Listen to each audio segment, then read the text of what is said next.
Hello viewers, আসসালামু আলাইকুম। আপনারা কেমন আছেন? আলহামদুলিল্লাহ, আমি ভালো আছি। চলুন একটা ছোট্ট রেসিপি আপনাদের কাছে শেয়ার করি। কাঁচা পেঁপে মাখা। কাঁচা পেঁপে মাখা। কাঁচা পেঁপে মাখার প্রধান উপকরণ হলো কাঁচা পেঁপে। কাঁচা পেঁপে মাখার উপকরণগুলো হলো কেটে রাখা কাঁচা পেঁপে, কাঁচা মরিচ, পাকা তেঁতুল, লবণ, চিনি ও সরিষার তেল। প্রথমে শিলপাটায় কাঁচা মরিচ লবণ দিয়ে পিষে নিতে হবে।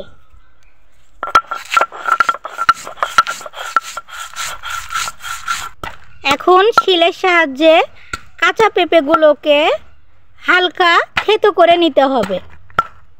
এখন দেওয়া হলো পাকা তেঁতুল, অল্প পরিমাণ চিনি ও সরিষার তেল।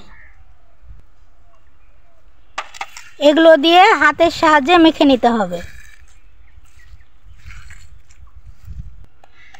আমাদের রেসিপিটা তৈরি। এই ছিল আমাদের রেসিপি কাঁচা পেঁপে মাখা। ধন্যবাদ আপনাদেরকে।